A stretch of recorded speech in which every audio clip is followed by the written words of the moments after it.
Welcome. Oh, you know what I didn't do before? I wanted to make sure I pronounce your last name right because I don't know how to say it, to be honest with you. It's Hade. Hay with a Hey, D. hey, Exactly. hey, right. Yes, okay. So it is my honor this afternoon to have as a very special guest on the 2.0 Grandma's podcast, Miss Cynthia Hayde. And I'm Yes. gonna hang on. I'm a Southern girl, so I'm gonna drag that hey out a little bit. Okay. I love that. Anyway, so let me tell you a little bit about who I am, why we're doing this. So I am Dr. Marsha McLean, but I like to be called Dr. Marsha because it's just a lot friendlier. And again, it says something about, yes, I got a little education, but guess what? I still like to have fun. Okay. But on the 2.0 Grandma podcast, what we do is we love to share these untold stories about grandmas who are doing fantastic things, phenomenal things in this part of their lives. I don't want to say it's the second chapter. I don't want to say it's the second act, because for some of us, it's just maybe the next stage. It is just, I like to call it the 2.0 version. Of our lives. So maybe we did something totally different in our 1.0 version, but like technology, we just keep getting better and better and better. Yeah. Sometimes there's some glitches, but it's called life. But we back up and we do it again. Yes. So I love to meet grandmas who are breaking those stereotypes, like you said. And I love how you said changing the narrative around aging. And so that's what we're doing too. So I'm so delighted to have you on the show. And I look forward to hearing how you have challenged some of those outdated stereotypes, because I am all about it, okay? Okay. And how you're celebrating your midlife. And I'm hoping that, as I read through your bio, I'm like, wow, we should do some things together. So I'm hoping your twin will want to do some things with Grandma's 2.0 too, because for your twinagers. So I just want to hear all about what you're doing. But first, Cynthia, Yes. I always like to ask, share a little bit about your background about being a grandma first before we get into your platform. Yes. Well, and that's what I think I was so excited when you first reached out, because, again, I'm going to leap into the changing the narrative. Like, when people think or know that you're a grandma, they think you're old. And it's like, right. I'm not old. I'm not an old grandma. But I'm a pretty new grandma. My granddaughter is about 2.5. Oh, wow. And I'm very, very involved. I just absolutely love every second and every minute of it. Yeah, just that circle of life and the emotional punch when that little girl came into the world was just, something I was not prepared for and overwhelmed with, like, just pure joy. Like, yes, I can't even describe it. I know there's nothing like it. Right? Yeah. So I'm very lucky because my daughter and her husband, they live in the same city. So we do get to see them quite often, which is very nice. And we often will take her for a weekend, or, they're going away on a trip. We'll take her while mommy and daddy are away. So we're very lucky and blessed that, at this stage of my life, I still have health and energy and all those good things to be able to enjoy her. And it's just, we all talk about these other chapters in our lives and things that we're doing. And while they're all super exciting, every once in a while, I just go, oh my gosh, this is what I was born for. Right. This is the beautiful piece right here. It is a beautiful piece. So yeah. So I love it. I mean, I think, it is a pure blessing to have that in your life. Not everybody gets to experience it. And I just love it and hope that my relationship with my granddaughter will continue to grow and thrive, and we'll be able to, be in each other's lives in a really meaningful way for the rest of my days. I know, right? Yeah. That is my wish for you, Cynthia, because I tell you, it is a beautiful thing. Oh my God. I had no idea. And my mom used to say, oh, you don't know any kind of love Yeah. until you know grandparents' love. I'm like, Yeah. really? Because we would say, Mom, you let them do everything. Why you let them do? Yeah. Those are my grandkids. I'm like, Yeah. yeah, but we were your kids. You didn't let us get away with anything, right? Exactly. But it's also, you've had your earned wisdom and you've seen everything. Well, maybe not everything, but you've seen a lot in life. So, you just want to, I think we're maybe able to distill down to the important little small moments, maybe a little quicker than when you're the parent and trying to manage it all, So there is that sort of like ability to see it and react to it a little bit differently, Yeah, and it is, oh my God, it is the most rewarding when they can, like so in the beginning, it's just you talking, and them just listening, and then you look in their eyes, and and I hate to say it, and I will never repeat this, but they say that the first one is the special one, but I have 7 now, and I've had the blessing of engaging with all of them, at different times, but when they were younger and all of that. And when they would come over, when the youngest one, so the oldest one is 21, the youngest one is 3. Oh, yeah. And all those in between, I had the pleasure of getting to know each one of them because they weren't all together. They were, and I have 3 children. And so 2 sons who had their children first, and my daughter's the youngest. So she's the mom of the 3-year-old. And I tell you, those experiences have been different for each one, a lot of fun for each one, a lot of fun together. Because we've done what my husband and I do these, we used to do these we call them grand trips, grand vacations with them during the summer when they were all out of school. And oh my God, we had so much fun. Oh my God, we had so much fun. Great. It was just us, not the parents. And of course, we let them get whatever they want to in the store, and we just had such a good time. Yeah. And we would go, we would rent an Airbnb, and I love that time. And so I am just so happy that I've had that opportunity to get to know each one of them, to spend some time with each one of them separately, and had the time to spend with all of them together. I mean, I feel very, very, very blessed. Now, the 3-year-old, now that brought on a whole new, I tell you. Yeah, and the 3-year-old is a boy. So we have 5 boys and 2 girls, grands. Oh, wow. Yes. Amazing. Yes, that's amazing. It really is. And the oldest one is a boy. The youngest one is a boy. The 2 girls fall somewhere in the middle. The knee grandbaby, I don't know if there's such a thing, but you know what I mean when I say that, is a girl. So and so I had that time about, she's 12 now. So I had that time from the 3 to 12 to just spend with her as the baby. So I had that time. I was lucky there too. So I've just been, I feel really blessed. I've had the time to be with all of them. And like I said, separately and as a group. So I understand how you feel. And I know that is the best thing since sliced bread. The best. I think that's even better than sliced bread. But right. I know. Well, I'm envious. I would like more than one. I'm waiting. Right. I understand. Right. Come on, people. Let's get with the program. Let's just get going. I know. So that is such a joy. You're right. The joy that they bring is second to none. I mean, I can't think of anything else that's better. And just to see their little eyes light up. And now we do FaceTime with the 3-year-old. And oh my God. Yeah, it's so cute. And I told my daughter, when he was about 1.5, I said, I can't wait for him to want to call me. It's like I'm always pursuing him. I feel like the woman always pursuing the man. I want to talk to him every day, all day, right? Yeah. We always have fun when I do get a call from her every once in a while, or when she's scheduled to come over and we're going to look after her. She'll come in the front door with mommy and daddy, and she'll turn to them and go, bye. Right. I got this. Right. And I'm like, see you later. Right.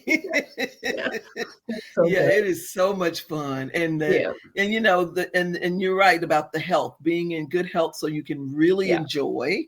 Yeah. Because I know there's some grandparents, like I have a friend, and he is 70 something. And he says, I want another grandchild, but guess what? If I have another, I won't be able to get down on the floor. I won't be able to do all these things, And so, that's tough. That's tough. And so there are advantages, I guess, to having, my oldest son, they had their first child. They were like 22, maybe something like that. So that was so young. And so that was beautiful but, for me, I didn't really have my kids until I was 25. So you see what I mean? Yes. So and it was a little bit, so I was really worried about that because my sister and my brothers and they had their grandkids a lot earlier, and they would always tease me, "You don't have any grand. What's going on with you?" And I'm like, "Wait a minute now."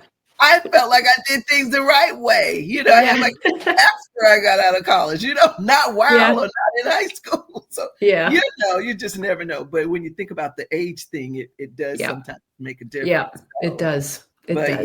Yeah. So I am excited for you and hope that you will get more. Yes, thank you. Yes. I hope that you will get more. Yes, fingers are crossed for you. So tell me now. Yeah. How did you end up thinking about and getting into this? And I love your story about, is it cons or cans? I know it's said a couple different ways, but I love that story. So you were out there partying with 20-year-olds and then said, wait a minute. Tell us about that, please.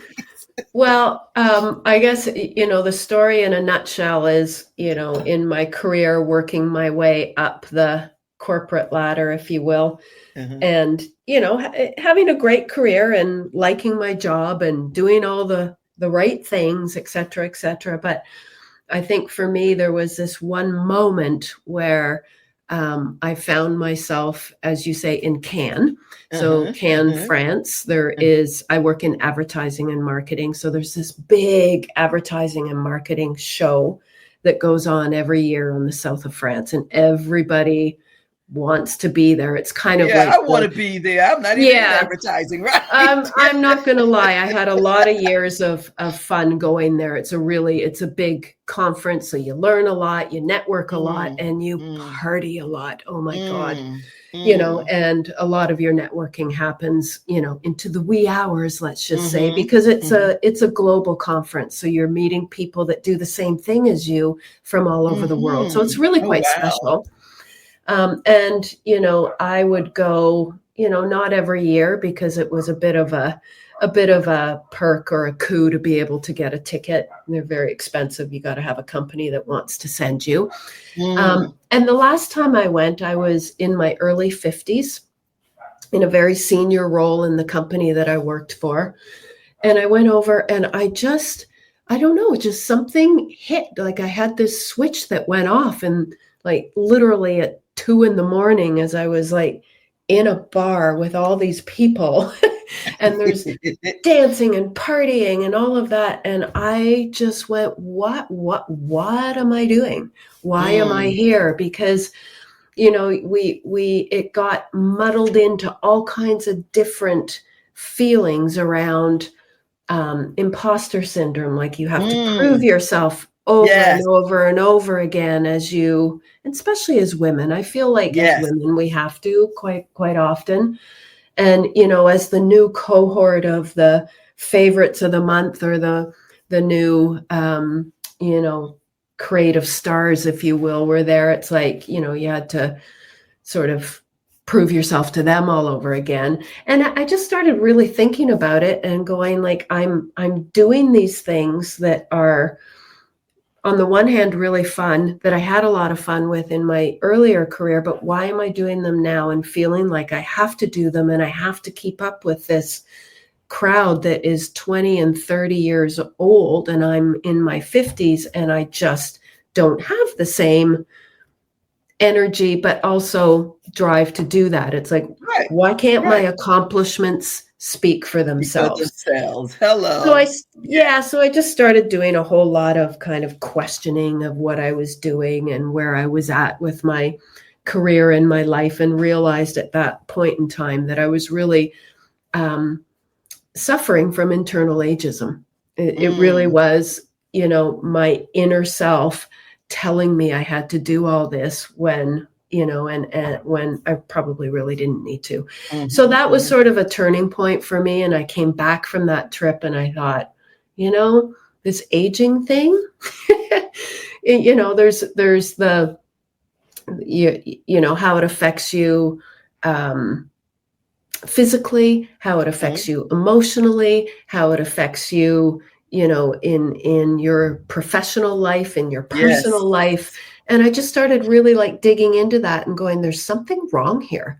There's something fundamentally wrong with how society perceives aging.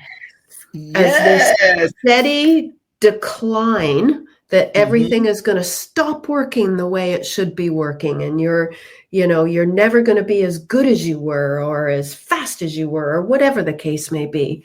And that's a little bit of where my pivot point was and how I came together with my twin sister. I love the idea of twins. Yeah. I mean, everybody loves twins, right? Yeah. Everybody loves twins. So, but it's like you have a soulmate for the rest of your days, right? Yes, for sure. I mean, that's how we see it on the outside anyway. I don't know how it really is, but that's how I see it on the outside. Oh, no, there's a huge amount of truth in that. You've got somebody you've grown up with from, inside the womb till today. The bond is quite special and different than others. But anyway, that's it. Before you go move on, one more question about your sister. Now, is she a grandma as well?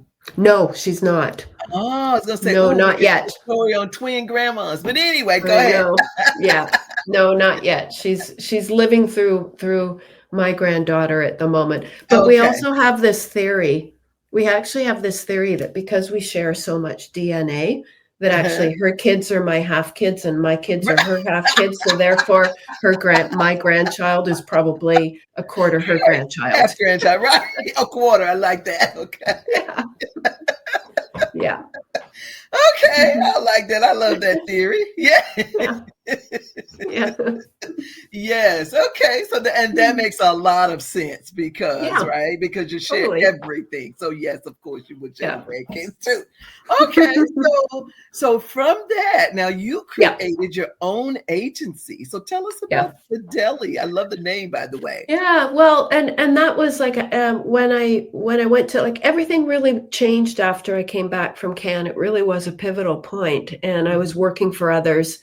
And I was feeling very much, there was absolutely ageism within the agency I worked at. I could feel my voice being a little bit diminished. My role was changing, all that kind of stuff. And I've never been one to sort of sit back and go, yeah, we'll just wait and see what happens here. So I sort of took some time, not a lot, because it hit me pretty hard that I needed to make a change. And I went out and I started out on my own. So I started the deli production agency after leaving that company and built it up. It's been going 8 years. It's had a couple of different name iterations along the way, but I'm still working quite a bit there. I'm on my exit strategy, let's say, and towards retirement and doing more with twin-agers than the deli. But it was a remarkable experience to start that company. And I started it when I was 55. Oh, so wow. Anybody that says you can't start something after 50, forget it. Exactly right. It was the best thing it's one of the best things I ever did, for sure, was doing that and using my experience to build something that is now got like staff and all those good things. And I'm very proud of it. And it will live on after I go. Yes. And that's the beauty of building something. You're leaving a legacy for others to follow and to hopefully take care of, right? That's right. And nurture and maybe take to the next level or so. Yeah. And let me ask this about your organization, the deli. So are some of your customers, clients, are they in the aging arena? I like to call that space. No, they're not actually. Oh, wow. And they should be. They should be. I talk about it a lot because one of the things that, and I don't know how other industries stack up, although I have an idea in some industries, whether experience maps to or age maps to experience. In the industry I'm in, it's very youth oriented. It is a very, very that's young easy to industry. see in commercials. Yes. In the print ads, magazines, it's very easy to see. It's always been that way. But I have to say, I have noticed since I've been doing this work in this space, I've noticed things are somewhat changing. Yes, very I believe slowly, so too. very minimal, but they are changing, because I can remember when I first started Grandma's 2.0, and it's been about almost 3 years now. Right. And of course, I just started, doing some webinars and things like that online, getting some friends together and stuff like that. Very small. But when we were trying to build my website, I could not find pictures of women who were aging, but were not decrepit. Okay. Yeah. There's a difference. Yes, there is. There's a difference. And so, youthful looking women who may be aging, you couldn't find that. So then, okay, is it the keywords? What's happening here? That, that we can't find stock images of this, right? Yeah. And so that was an issue. And then even commercials, right? On TV, everybody was young and 20 something, and that was it. Or younger. And made to look 20 something. So, I mean, when you think about it, it's very dysfunctional, in my opinion. Well, and I don't disagree. And I also do think that the needle is moving just a little bit. Just a little bit. Yes. But in that industry, it's very slow. Like, I'll tell this one story, and I was horrified by it. We got this one, because our work is very project based. So we got this one query in from a financial institution that wanted to do a campaign around their small business services. So they wanted to profile and highlight a whole bunch of small businesses and get like testimonials from them. And anyway, it was a very, very kind of creative campaign. And the casting process was put out to, a professional casting company, which was charged with going and finding people in the city that had started new businesses that would like to talk about, their challenges and startups and blah, blah, blah, blah, blah. So we got this query, and they'd already done the casting, and our query was to actually go out and shoot the ads. But the casting portfolio was sent to me going, we did this casting, we talked to over 100 people or however many people, a lot of people. And here's our short list of 10 people that we want to now narrow down to 3. And I went, great. So I looked at these 10 people. There was nobody over the age of like 35, maybe 40. And I sort of went back and said, well, don't you want to like show a diversity of age here? Like, starting a business isn't just for 20-year-olds or 30-year-olds, where's the 40, 50, 60-year-olds that are doing this?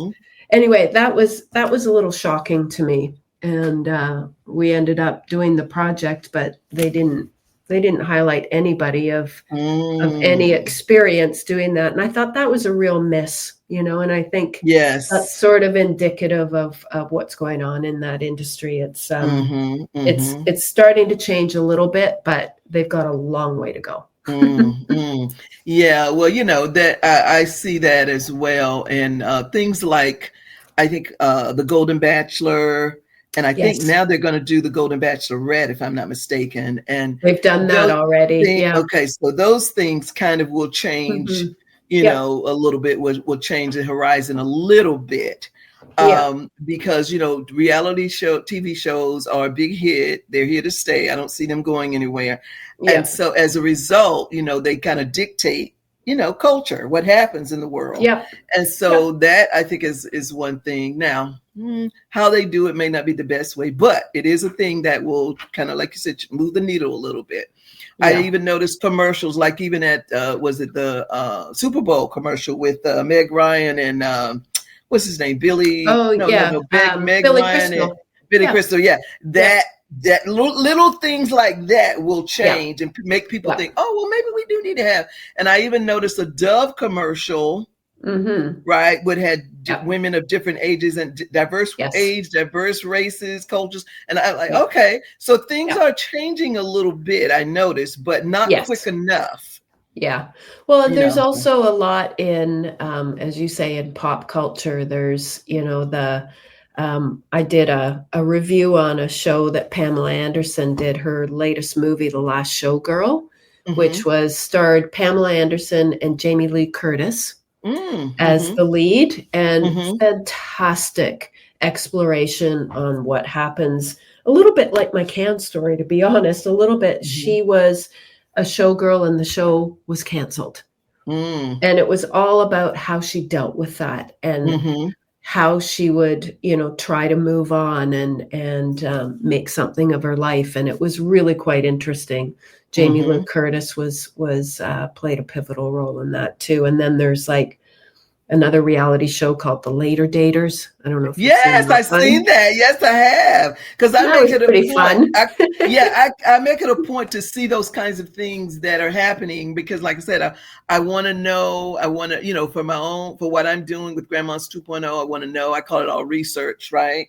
Yeah. And I look for movies like the new movie I noticed on Netflix, The Man on the Inside, where the man is Dan. What's his name? Ted Danson. It's so funny. Yes, it's so funny where he's infiltrated into a senior citizen community or something. But those kinds of things I think are changing things around us a little bit too. So I'm excited about that. But now let's move on and let's talk about twinagers. Yes. So twinagers started for me really during the pandemic. When we were all in our bubbles, right? Yes. And I was obviously in a bubble with my twin sister. Right. And we just started comparing stories. I mean, obviously we're very close. We talk about everything. So things like my Can story and things like she had been layered out at her job and thought that was a good thing, and then realized very quickly that it was not necessarily what she wanted, and then didn't know what she wanted to do. And anyway, we had all these different experiences, and we realized, even though we were in completely different industries, because she was in the financial industry, our experiences were quite similar when it came to aging. And we just started. Yeah, because financial agency, those are young, folks too. When you think about, those stock market folks, and for sure. Yeah. So we just started talking about it. We said, well, what could we do? So that's where, kind of twinagers came from, was a desire on both of our parts to sort of speak out and say, you know what, this whole negative narrative around aging, what can we do? How can we put ourselves out there to be more of a positive influence and demonstrate that you can still contribute, you can still be vibrant, you can still exist on platforms that are not only for young people, and you can still, have those conversations and those meaningful conversations that should be happening and normalize this thing called aging. Yes. So that's where it started. And we've been at it for a little bit more than a year and a half. So it's still pretty new, but we're loving it and just starting to, get lots of engagement and meeting incredible people, and yourself included, that all have a desire to talk about it, because, it's like, I always say, as women, we've sort of, hit against so many taboos, like, no one ever used to talk about periods, never, menopause never used to be, talked about, it's mainstream. So why can't we talk about aging the same way and make it a normal thing that people don't have to be afraid of, and that the next generation by, or ashamed of, because women, we will stay in the house And I'm like, because one of my, I was going on a trip, and I was about to rent a car. I think it was one of our grand trips, as a matter of fact. And so I was at the rental car place, and the girl said, "Well, what's your name?" And I know a lot of people around. I didn't want to give out all my information, so I put my card on the. She says, "Grandma's 2.0. What is that about?" And I started telling her, and she said, "Oh, my mom needs you, because my mom thinks her life is over. She needs to just stay in the house now." And I said, "Really?" She said, "Yes." She said, "And I don't know, we can't seem to get her out. All she wants to do is sit in the house and watch the soap operas and things like that." And I said, "Well, have her call me, or give me her number if you feel comfortable. I'll call her. You never know. Maybe we can hang out or something. This is local, right?" And I said, well, you know what? There are a lot of women out there that are like that, or they believe that they don't have to take care of themselves anymore. They don't need to put on makeup. They don't need. And then I noticed even yesterday there was somebody on Facebook that said, what was the name? Some girl said, "Oh, I started this club, and it's like, I don't care. It's the I don't care club anymore. I don't care. Yes. I'm not going to put on makeup." And I said, "Really, girl, this is against everything I'm talking about." So he thought it was funny that she said that. I don't need to put on a bra. I was like, I beg to differ, right? So, but there is this attitude out here. Sometimes as women, we give up after a certain age, and we think, okay, I've had my turn. My life is over. Now all I'm going to do is this. Well, I say no to that. I'm talking about, we're dispelling those myths, because that is not what we need to do. And we still need to take care of ourselves. And we do want to change this narrative with aging. We want to make it what we want it to be. So I agree with you wholeheartedly there. And let's challenge these stereotypes. Yes. Exactly. We are not accepting that. So tell me some of the things that you guys have done. Well, I think, primarily what we try to do is just talk about issues, or just like anything from a simple day-to-day thing to a bigger topic like ageism, for example. And we try to talk about that on our social platforms. So we're on Instagram primarily. We're on TikTok too, but that's a whole other kettle of fish. Right. And, what we're trying to do is just, get the conversation going, and we've also started to work a little bit with brands. So we try to get out there and not necessarily be one of those influencers that you see that promote anything. It's not about that. It's more about, is there something that we want to talk about that aligns with our mission, that it might be of interest to our audience, right? So, it's not about doing this is the best, skin cream, every week. But we talked about one that was all about clean beauty, and what goes on your skin goes in your body, right? So, there has to be something that is able to be framed by the lens of, is this good as we age, right? And then open up the conversation. So we're doing a little bit of that. We've been doing some speaking on some panels. And that's been really, really interesting. Mostly at women's, mostly at like a wellness event, where we're talking about aging in the same way that people are talking about menopause. So you're talking about all the good bits and the ugly bits and all the bits in between, and just having a real conversation about them. Again, to normalize some of the things that happen as we age, as something that's going to happen to everybody, and might as well talk about it. Yes. You're right. It's going to happen to everybody at some point. But how you react to it, how you accept it is the difference, right? That's right. So, when I first started this work, people would say, "Well, you don't look like a grandma. You don't act like a grandma." Yeah. And so I said, "So what does a grandma look like and act like?" Right. And so right there, that is saying to me that people have this idea of what we're supposed to look like, how we're supposed to dress. Yes. how we're supposed to behave ourselves. And I remember I was in Washington, D.C. I was living there at the time, and I had a little Mini Cooper convertible, right? And my hair was blonde, and my convertible top was down, and I had my sunnies on, and I was just, driving around town having a good time. And so these ladies said, "Oh, I want to be like you when I grow up." And I said, "Honey, I'm probably older than you, right?" And she said, "No, you're not." I said, "Yeah, I'm a grandma." "You're not a grandma," she said. I said, "Yeah, that's impossible." Right. So we started talking about that, right? And I said, "Yeah." I said, "Well, people have this idea about grandmas that we're supposed to be a certain way, and that is not true."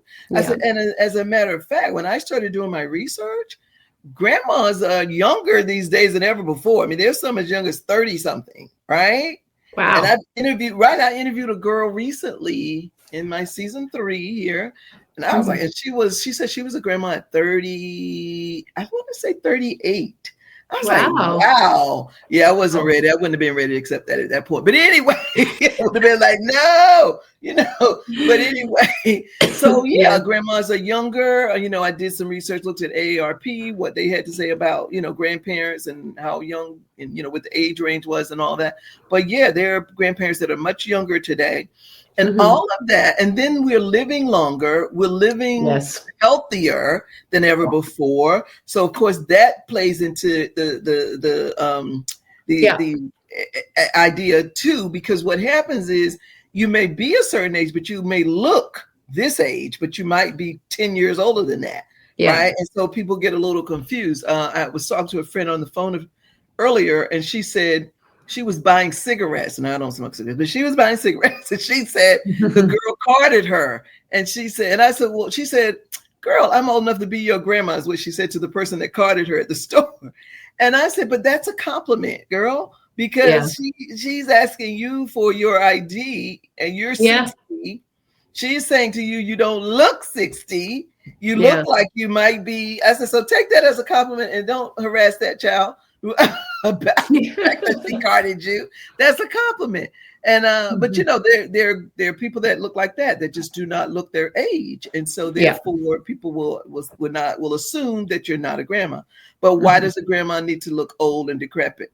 That's right. We don't need to. Who says that that's the rule? Yeah, right? Exactly. So like you say, we're changing the narrative, we're changing those stereotypes, and we are celebrating the fact that, guess what, we have lived this long and we can tell the story. Yeah, exactly. Yeah.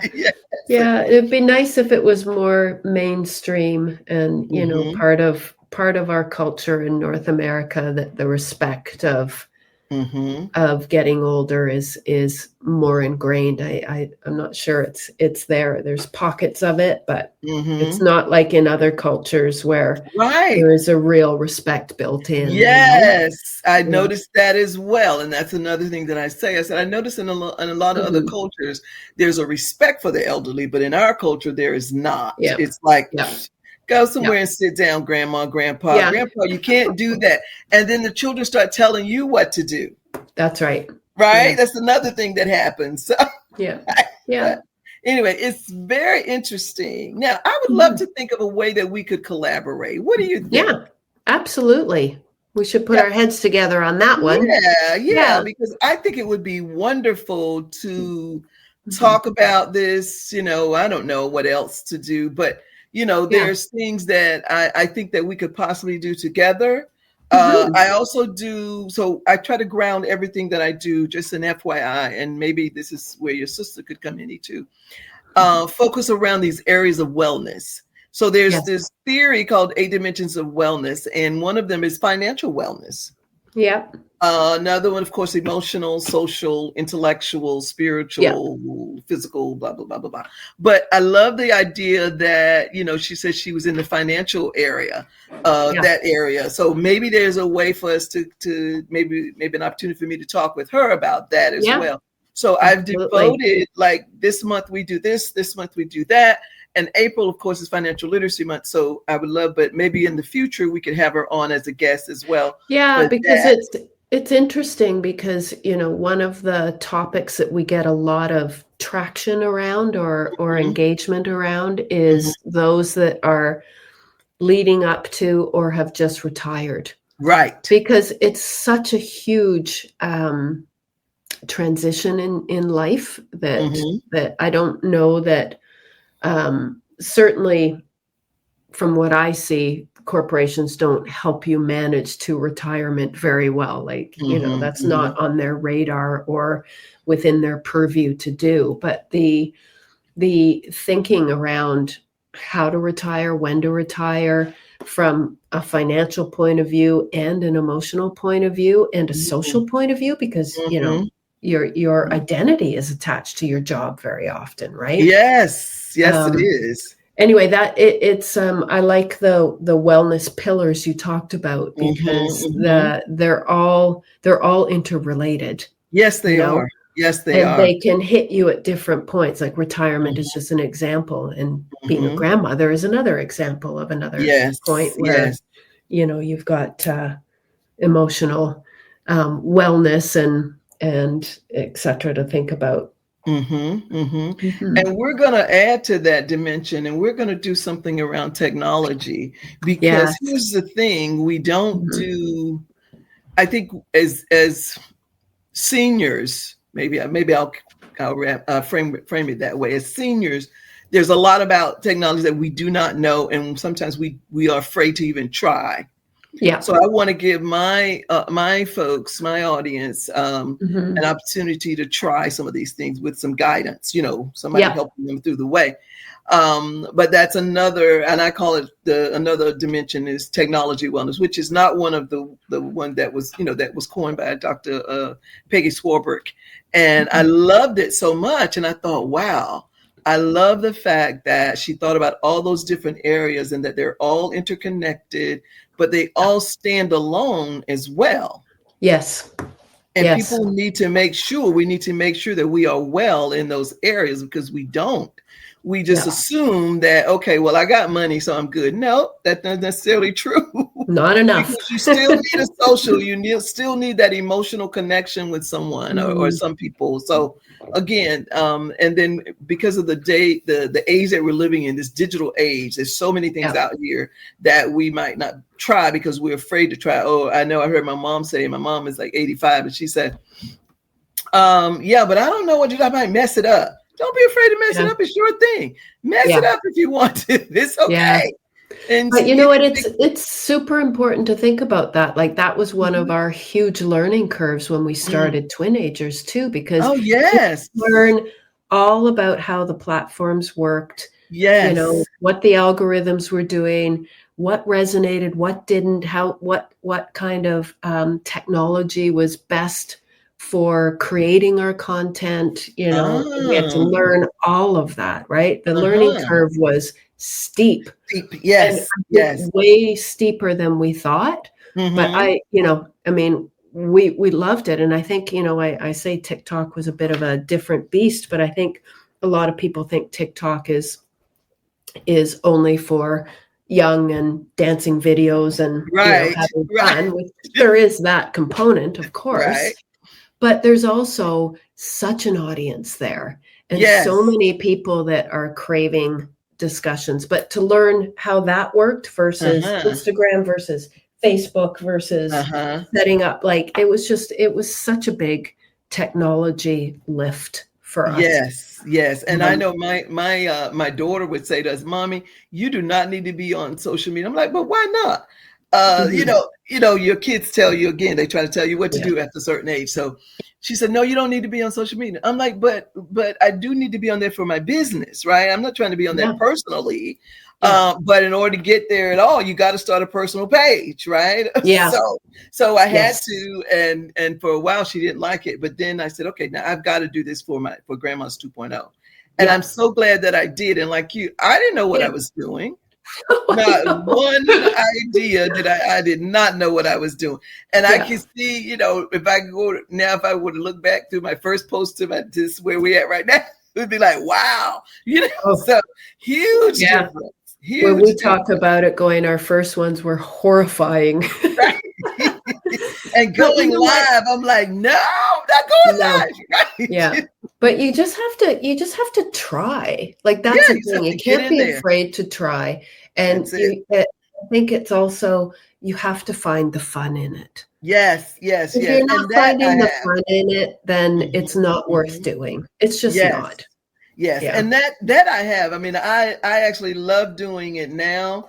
I Yeah. have somebody who helps me with it, but I really Mhm. love doing. And now I want to explore, and now I want to get into TikTok because we have not done TikTok yet, and I want to get into TikTok Go because for it. I'll follow I you. see, yes, I see the grand influencers on there, and I'm Yeah. like, they are hilarious. So if you Yeah. do nothing else but make jokes and make fun of life and make fun of being, at the Yeah. age that you are, it's still content. Yeah, exactly. Yeah. Exactly. And Yeah. I used to have a job where I put content online, but it was more educational content. Yeah. Mhm. And I love doing that. And so that's what really got me a Yeah. little at ease. I said, well, it might have been, I used to do it for work, even though there was somebody else who actually added it. All we did was did the writing and Yeah. they added it and put everything around it and did whatever they needed to do to make it pop. Yeah. Right. And Yeah. I didn't know what they were doing. It was like magic to me. Right. Yeah. So, Yeah, exactly. yeah. So, Exactly. yeah. Yeah. Now I'm getting ready to do the Gorgeous Grandmas event. Ooh, that And sounds I fun. do this, yeah, I do this in the summer. And I'm doing one. So last year, let me tell you about the first. Last year in Charlotte, North Carolina, I did one. And we had about 10 grandmas who wanted to be a part of it. They get to go out, promenade out a little bit. And they have two times where they come out. One time in whatever outfit they want to wear. And to whatever song. So it's like a fashion show, the first one. And then the second one they came out in evening wear. And then we crowned, a gorgeous grandma of Charlotte and a first runner up, second runner up, a third runner up. It was so much fun. We had judges. We had people who had done pageants before who were the judges. We had an MC. It was a lot of fun. And so we're going to Sounds do it great. a second time in September in Charlotte. And then we did, and so this year we're doing one where I'm living in Hampton Roads. We're going to do one here in August. And so, yeah, I would love to know some things, maybe, you with your expertise, you could probably tell me a whole lot of things that I should be doing. But, anything that you would do to help, I would really appreciate it. Okay. Let me put Because my mind to that. Yeah, because I know that it could go beyond where it is, and I really want to support grandmas and what they're doing, and we do this as a fundraiser to support those grandmas that are raising their grandkids, because there's a Oh, I lot of love them out that. there. There are a lot of them out there, and Yeah. I had no idea until I started doing this work. To be honest, I started doing this work for, like what you said, just to kind of dispel those myths of women getting older and da da da da da. But or challenge the stereotypes, or changing the narrative around that. But when I got in there and I saw that there are a lot of women that don't have the luxury necessarily of doing all this for fun. They have some serious issues. They are raising kids the second time around. So I started doing some workshops around that and things like that. And I thought, okay, that's going to be what the events we do. That's what we're going to do, and raise money to give to those organizations that are supporting them. I And so love that's that. what I've That's been doing. really, And I love the work. I love. well, And I and just got that's, a new organization that I'm sorry, and I'll stop. that's okay. I just got a new organization yesterday. Somebody sent me something, said, this is an organization that you need to help with, because they are looking for clothes for grandchildren of grandmas who are raised. I said, oh my God. So yeah. So it's very exciting. Yeah. That's nice to have that, that charitable, Yes. We are for sure. nonprofit, and I did it that way because I think you get a lot more support from the community around things when versus just doing it for fun, or just doing it to make a profit or whatever. And nothing wrong with that either, but no, but it's dual. It's sort of, that's a win-win, right? And that what I would think would attract more interest in what you're doing. Like, I think that's a really smart thing to do, to have that sort of layer of giving back, because again, and giving back to our peers, because Yeah. they're grandmas, and some of them are struggling out here, and Mm-hmm. and like I said, there's a couple of organizations and I try to do back to school, because that's the time when they need support. At Christmas, they need support, so those are 2 times that we try to make sure that whatever we do, and we can then donate the proceeds to that organization, to those organizations that do. And I found there's a lot of organizations that are working with them as well. Yeah. So that's great. Yeah. So it's pretty exciting. It's very exciting. So thank you, Cynthia, so much for coming on today. I really enjoyed getting to know you. I love your spirit, your energy. I agree with what you're saying 100%. And yes, let's just do this thing and take over and change the game and change the narrative for all grandmas out there. I would love that. Thank you very much for having me. Really enjoyed. And let's stay in touch, please. Yes, absolutely. All right. And tell your sister I will ask her to be on the show soon. Okay. All right. Thank you. All right. Bye-bye. Take care now. Bye-bye. You too. This is the 2.0 Grandma. We are wrapping up another episode of the 2.0 Grandma podcast. We'll be back soon with another incredible story of an incredible story of another woman who is changing the game, breaking the molds, living life at their best and on their own terms, and who just happened to be a grandma. And if you're interested in sponsoring some of our events or claiming a spot on our podcast or being a vendor at one of our upcoming live events, please visit our website for more information. Make sure you subscribe to our YouTube channel.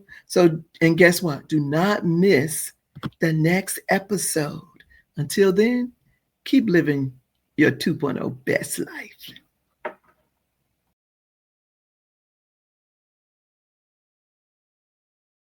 Introducing a remarkable book, a tapestry of stories from atypical grandmas whose lives are a treasure trove of wisdom and inspiration. Stories of inspiration, life lessons, and wisdom from grandmas by Dr. Marsha McLean. This extraordinary book is now available on www.grandmas2.0.com and on Amazon.